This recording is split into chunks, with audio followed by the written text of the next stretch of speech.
압록강이었다. 화차까지 길게 달린 기차는 마침내 덜커덩하고 철교에 부딪혔다. 덜커덩 덜커덩 덜커덩 덜커덩. 철교는 수면으로부터 높이 솟아 있었기 때문에 세 바퀴가 부딪히는 소리는 매우 웅장하게 들려왔다. 그 소리는 한참 동안 주의를 울렸다. 그만큼 열차는 길고 길었다. 대륙으로 진출한 일본 제국 육군을 잔뜩 태우고 있는 열차인 만큼 그 어느 열차보다도 길 수밖에 없었다. 열차 후반부는 병력이 아닌 화물을 싣는 칸이었는데 모두가 밀폐되어 있어서 일반 사람이 보기에는 그 안에 무엇이 들어있는지 알 도리가 없었다. 강 위로 어둠이 막 묻어내리고 있었다. 어둠과 함께 눈도 내리고 있었다. 눈은 대륙에서 불어오는 찬바람을 타고 거세게 소용돌이 치고 있었다. 갑자기 군가가 터져 나왔다. 갓대 고로소도 이사 마시고 지갓대 군이요 데다가라와 대가라 다데스니 시나료가 신군 라빠 기쿠다비니 마부따니 무까부 하다노나미 이겨서 돌아오고 오마고 용감하게 맹세하고 나라를 떠나온 이상은 손을 세우지 않고는 죽을 수 없다. 진군 나팔 들을 때마다 막막에 떠오르는 깃발의 물결. 군관은 두 번 세 번 거듭되면서 우렁차게 허공을 울렸다. 마치 일본 육군의 무한한 진군이 약속이나 되어 있는 듯이. 졸고 있는 여우는 깜짝 놀라 눈을 떴다. 창문 하나 없이 막혀 있어서 하는 몹시 어두웠다. 함께 타고 있는 여자들이 노랫소리에 모두 정신이 드는지 여기저기서 부시럭거리며 움직이기 시작했다. 얼마 동안 달려왔는지 그리고 지금 어디를 지나고 있는지 그녀는 도무지 알 수가 없었다. 때문에 어디로 가고 있는지는 더더구나 몰랐다. 사지가 오그라붙고 턱이 덜덜 떨릴 정도로 날씨가 추웠다. 소변이 몹시 마려웠지만 그녀는 움직이기가 싫어 그대로 웅크리고 앉아 있었다. 아, 압록강.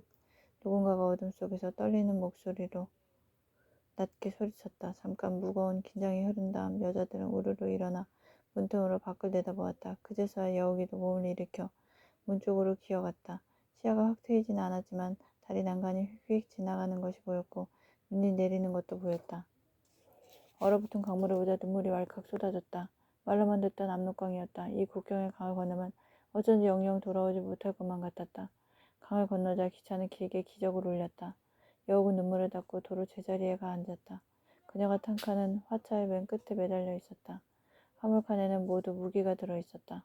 광활한 중국 대륙을 석권하는 데 필요한 중화기가 대부분이었는데 이것들은 지난 수년간 일본 육군이 극비리에 제조한 신형 무기들이었다. 이렇게 귀중한 무기들이 들었으므로 화물칸은 삼엄한 경비를 받고 있었다. 그러나 사실은 모든 칸이 무기로 차 있는 것은 아니었다.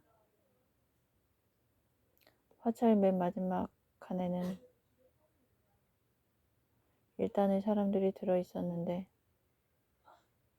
기이하게도 모두가 여자들이었다. 그것도 젊은 여자들이었다. 여옥은 바로 여기에 끼어 있었다. 이들도 일종의 무기라고 할 수 있었다. 왜냐하면 군인들을 위로해 주기 위해 징발된 여자들인 만큼 생리적인 욕구를 충족시켜준다는 점에서 무기 이상의 효과를 기대할 수 있기 때문이었다. 이들이 군속 취급도 받지 못한 채 물건처럼 화차 속에 갇혀 있는 데는 그럴 만한 이유가 있었다. 일본 육군이 성역 충족의 대상으로 여자들을 전장에까지 끌고 간다는 것은 어느 모로 보나 명예스럽지 못한 일이었다. 따라서 눈에 띄게 여자들을 수송할 수는 없었다. 그래서 무기처럼 군사 기밀의 딱지를 붙여 화물칸 속에 그녀들을 쓸어 넣은 것이다. 또 하나 문제되는 것은 내면적으로는 위안부의 존재가 인정되고 있다 해도 표면상으로는 그것이 무시되고 있었던 것이다. 즉 육군 운송 규정에는 운송 대상으로 생물로서는 군인, 군속, 군마, 군견 등의 이름은 있어도 위안부라는 것은 없었던 것이다. 결국 병기도 탄약도 군량도 아닌 막연한 물자라는 이름으로 수송될 수밖에 없었다. 여자들은 모두 해서 50명쯤 되었다. 이 중 일본 여성은 10명이 채 못 되었고 나머지는 모두 조선 출신 처녀들이었다. 성분을 보면 일본 여인들은 거의가 원래 기타 규슈 지방에서 몸을 팔던 위안부들이어서 이 방면에서는 역전의 노장들이라고 할 수 있었다. 따라서 그녀들은 직업을 위해 자진해서 대륙으로 원정을 떠났다고 보는 편이 옳았다. 일확천금의 꿈으로 가슴이 부풀었을 것이 당연했다. 그러나 조선 출신 처녀들은 전혀 사정이 달랐다. 20살도 채 못 된 그녀들은 거의가 시골에서 징발된 순하디 순한 여자들이었고 남자의 몸 한 번 스쳐본 적이 없는 수처녀들이었다. 그녀들은 일본 여인들과는 달리 자신들이 무슨 목적을 위해 끌려가고 있으며 또 어디로 가고 있는지조차 몰랐다. 그런 만큼 앞길을 보는 눈에는 깊고 깊은 두려움만이 가득 있었다. 여우은 목도리로 얼굴을 단단히 싸맨 다음 다시 무릎 위에 머리를 묻었다. 철제로 된 화물칸 속에 몸을 녹일 것이라고는 아무것도 없었다. 운명을 생각하기에는 그리고 모든 것을 참고 견디기에는 그녀는 너무 나이가 어렸다. 그녀는 17살이었다. 살결은 희고 얼굴도 고왔지만 젖가슴이나 엉덩이는 남자를 받을 만큼 그렇게 성숙되어 있지가 않았다.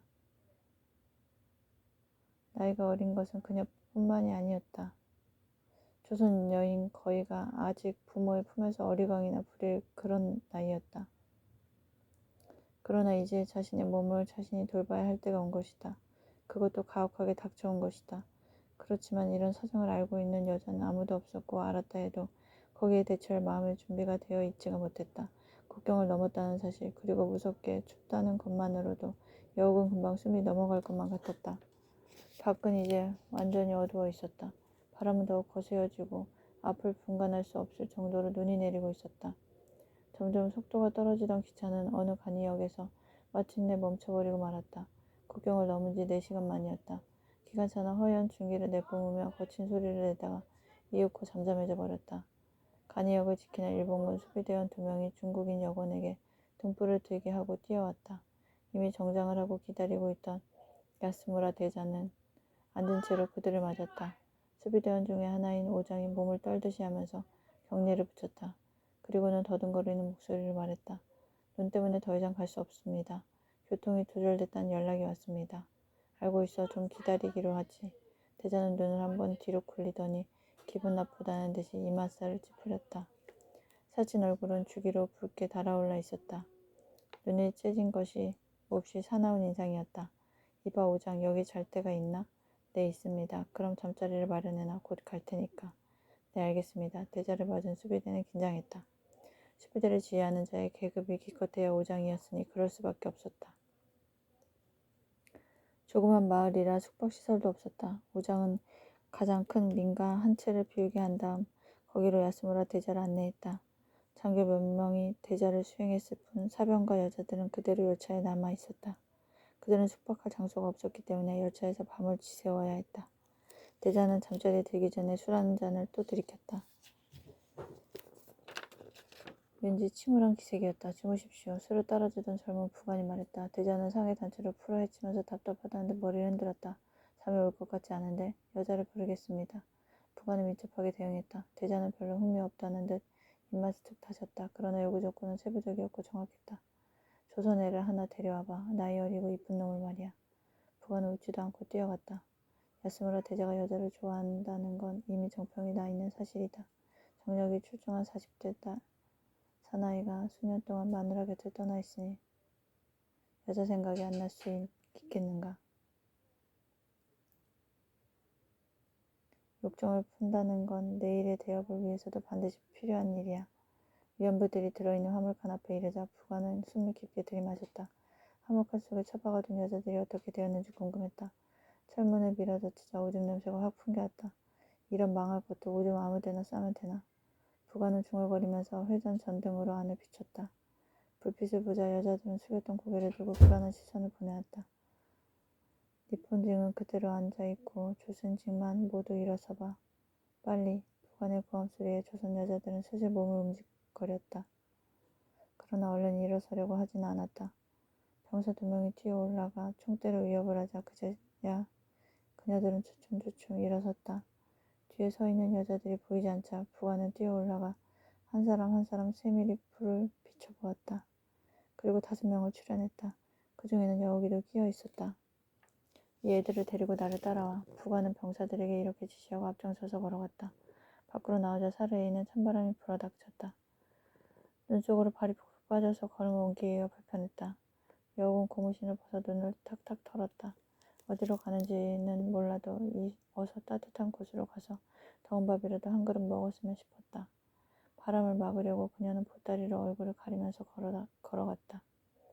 그녀들은 야스무라 대자가 묵고 있는 집으로 연행되어 갔다. 일단은 장교들이 앉아있는 방 안으로 들어간 그녀들은 거기서 부관으로부터 일장 훈시를 들었다. 너희들은 오늘 밤 우리 황군을 위해 봉사해야 한다. 이렇게 뽑힌 것을 영광으로 생각해야 한다. 잘 알겠지만 너희들은 천황폐하께서 우리 황군들을 위로해주기 위해 보내주신 정신대원들이다. 그 영광을 결코 더럽혀서는 안 된다. 한마음 한뜻으로 황군을 위해 봉사하기 바란다. 만일 거역하거나 우는 자가 있으면 엄벌에 처하겠다. 부관의 말은 매우 근엄했다. 여자들은 고개를 숙인 채 꼼짝도 하지 않았다. 여우은 보따리를 가슴에 꽉 껴안은 채 숨을 가만히 몰아쉬었다. 앞으로 일어날 일이 궁금하면서도 두려운 생각이 들었다. 정신대가 뭘까? 공항을 떠나기 전에도 그 말을 많이 들었었다. 누구나 정신대에 끌려가는 것을 싫어했었다. 도대체 정신대라는 것은 뭐 하는 데일까? 여우가 눈을 살그머니 치뜨고 젊은 장교들을 바라보았다. 벽에 비스듬히 기대앉은 젊은 사내들의 눈이 이글이글 타오르고 있었다. 여우는 놀라서 시선을 얼른 밑으로 떨어뜨렸다. 5명의 조선인 여자들은 곧 대자의 방으로 안내되었다. 그때까지 술을 마시고 있던 대자는 여자들이 들어서자 기슴츠레한 눈으로 그녀들을 훑어보았다.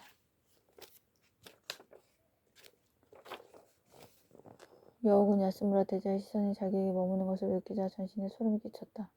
혼자 술을 마시니까 재미가 없군. 됐어, 가봐. 대자는 턱으로 여우를 가리키면서 걸걸한 음성으로 이렇게 말했다. 부관은 여우를 제외한 네 여자들을 데리고 물러갔다. 여우이 따라 나서려고 하자 부관은 눈을 부라리면서 엄하게 말했다. 넌 여기 있어.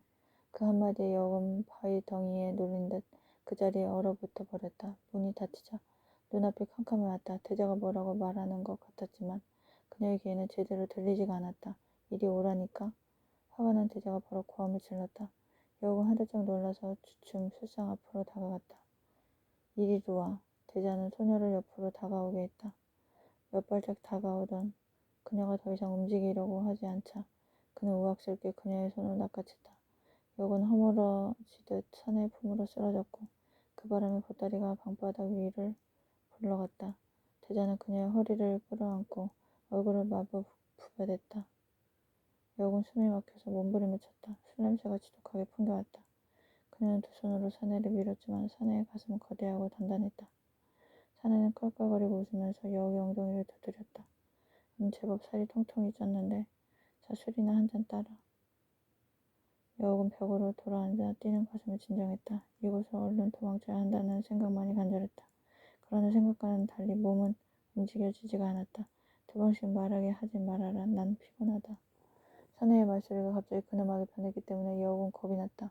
그래서 돌아앉아 떨리는 손으로 술을 따랐다. 대자는 만족한 듯 그 술을 쭉 들이키고 나더니 소녀를 지그시 쏘아보았다. 내가 무서우냐? 그녀는 대답 대신 눈물을 닦았다.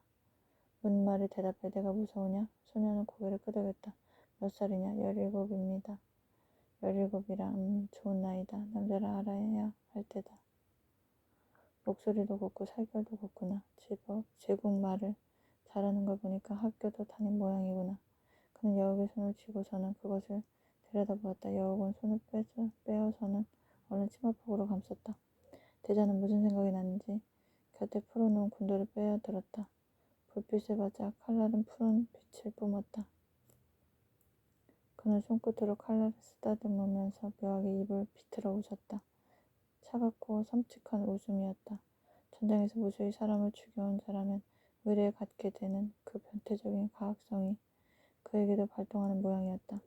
여우는 숨을 죽이고 대자의 행동을 지켜보았다. 멍하니 벌어진 입 사이로 하얀 이가 청신한 빛을 띠고 있었다.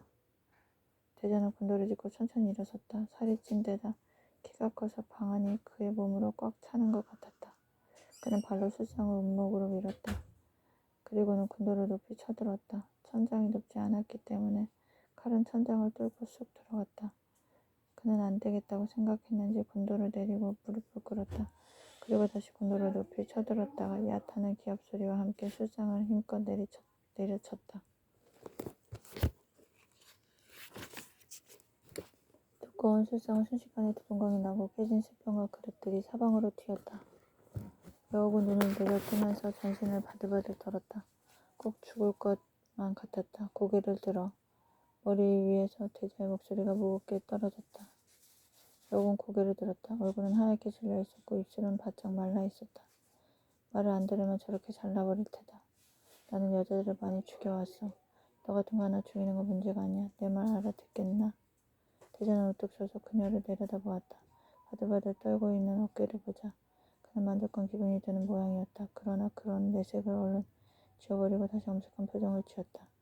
그는 칼끝을 그녀의 얼굴 가까이 들이댔다. 그녀는 주춤 뒤로 물러앉았다. 움직이지 마. 아이고 살려주세요. 하라는 대로 하겠습니다. 그녀는 마침내 손을 비비면서 애처로운 눈으로 태자를 바라보았다. 내 말 잘 듣겠지? 네, 잘 듣겠습니다. 목숨만 살려주세요. 그럼 이리로 와. 태자는 군도를 칼집에 꽂아 아랫목에 세워두고는 이불 위에 들어누웠다. 길게 기지개를 켜고 난 그는 소녀의 손을 잡아당겼다. 이 옷을 벗겨. 그녀가 머뭇거리자 그는 눈을 크게 떴다. 빨리 벗겨. 난 고단하다. 더 이상 거절할 수 없음을 깨닫자 그녀는 떨리는 손으로 옷을 벗기기 시작했다. 군복 상의의 단추를 하나하나 끄르고 내복을 벗기기까지에는 거의 10분 이상이 걸렸다. 털이 시커멓게 난 가슴을 보자 그녀는 얼굴을 돌렸다. 태자는 들어놓은 뒤에 지그시 손으로 올려다보았다. 이렇게 어리고 고뇌를 품어보기는 실로 오랜만인 것 같았다. 아직 솜털도 채 가시지 않은 목덜미와 귓뿌리 근처가 배고같이 하얀 빛을 담고 있었다. 그것이 그를 자극했다. 그는 마치 고양이가 쥐를 잡아놓고 구슬리듯이 치밀한 욕구를 억누르면서 그녀를 더 자세히 관찰했다. 수지 많은 머리칼은 전형적인 조선의 시골 소녀들처럼 뒤로 길게 따아 늘어져 끝에 댕기를 달고 있었다. 댕기는 자줏빛이었다. 눈은 양처럼 순해 보이면서도 총기가 서려 있었다. 눈썹은 퍼지지 않고 약간 짙게 그린 듯이 곡선을 긋고 있었기 때문에 얼굴 전체를 산뜻하고 깨끗하게 만들어주고 있었다. 코도 흔히 보아온 그런 납작코가 아니었다. 둥글둥글하게 솟은 코는 조그만 입술과 함께 아름다운 모습을 이루고 있었다. 좀 야위지만 않았다면 몹시 귀여워 보일 그런 얼굴이었다. 숨을 넣은 검정 저고리와 검정 치마 등 옷차림을 보아서는 영락없는 시골 소녀의 모습이었다.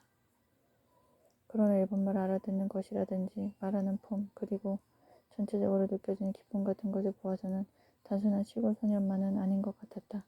태자가 재촉하자 여우는 다시 사내 옷을 벗겨 내려갔다. 하의를 모두 벗기자 몸은 온통 털투성이었다. 하복부는 털이 밀집되어 시커먼 빛이었다.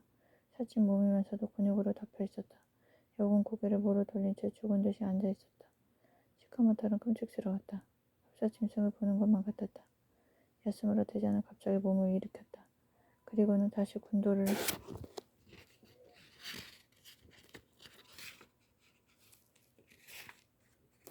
빼어들었다. 여우는 놀란 나머지 구석에 머리를 박고 전신을 떨었다. 남자를 모르는 여자는 진짜 여자가 아니야.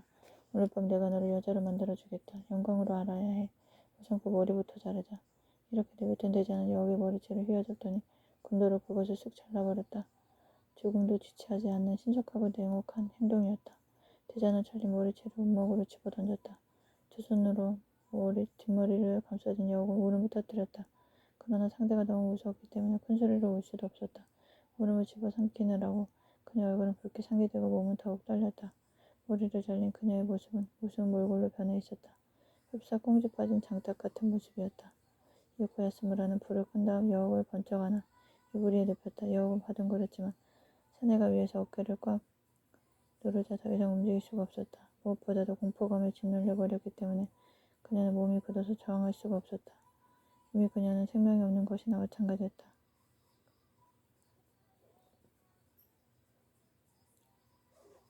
태자의 손이 그녀의 옷을 벗기고 몸을 더듬기 시작했을 때는 이제 죽는구나 하고만 생각했다. 사내의 손이 두 다리를 벌리고 그 사이를 쓰다듬자 그녀의 몸은 펄쩍 뛰었다. 사내는 몸을 밀어 올리면서 그녀를 부둥켜 안았다. 그녀는 사내의 가슴팩에 얼굴이 짓눌려 숨을 쉴 수가 없었다. 갑자기 두 다리가 더 벌어졌다. 다리가 찢어지는 것 같았다. 이어서 하복부에 쿡 하는 진동이 왔다. 그녀는 입을 벌리고 사내의 가슴을 밀었다. 그러자 아까보다도 더 큰 힘이 하복부를 깊이 찔렀다. 사내는 거치게 숨을 몰아쉬더니 온 힘을 쥐어짜면서 하체를 부딪혀왔다. 이어서 몸이 갈기갈기 찢기는 고통이 그녀를 휩싸 안았다. 그녀는 머리를 좌우로 흔들고 다리를 버둥거리다가 조금 후에는 축 늘어져 버렸다. 그리고는 이내 정신을 잃었다. 야심으로 대자의 거친 숨결만이 방 안을 가득 채우고 있었다. 이 거칠고 야만적인 사내는 자기의 온 생명을 여기서 끝내버려도 좋다는 듯이 격렬하게 소녀를 짓눌렀다. 그의 행위는 힘차면서도 길었다. 일본 육군의 철저 항전의 정신은 여자를 능욕하는 데 있어서도 그대로 잘 나타나 있었다. 이렇게 해서 천황의 하사품인 17세의 한 가냘픈 조선소녀는 40대의 일본군 대자에게 그 순결을 무참히 짓밟히고 말았다. 다른 방에 불려간 4명의 여자들도 마찬가지였다. 그녀들은 그날 밤 젊은 장교들에게도 순결을 잃었다. 조선소녀들이 이렇게 잔혹한 시련을 당하고 있을 때 자연은 그녀들을 외면했다. 그녀들의 고통 따위는 모른다는 듯 칠흑 같은 어둠과 바람과 눈은 한데 엉겨 무섭게 소용돌이 치고 있었다. 대륙의 밤은 길고도 길었다. 여군 어둠 속에서 눈을 떴다. 곁에서 사내의 코고는 소리가 요란스럽게 들려왔다. 소스라치게 놀란 그녀는 옆으로 한 바퀴 구른 다음 몸을 일으켰다. 일어서려다가 그녀는 돌에 주저앉아 버렸다. 다리 사이가 찢어지는 것처럼 아팠다. 다리는 후들후들 떨렸다. 치마는 끈적거리는 것으로 한건이 적셔 있었다. 그녀는 문 쪽으로 어기적 기어갔다. 문을 열자 찬바람이 몰려들었다. 밖으로 나간 그녀는 금방 추위에 얼어붙어 버렸다. 마당 저쪽 대문 위에 등불이 하나 흔들리고 있었는데 그 밑에서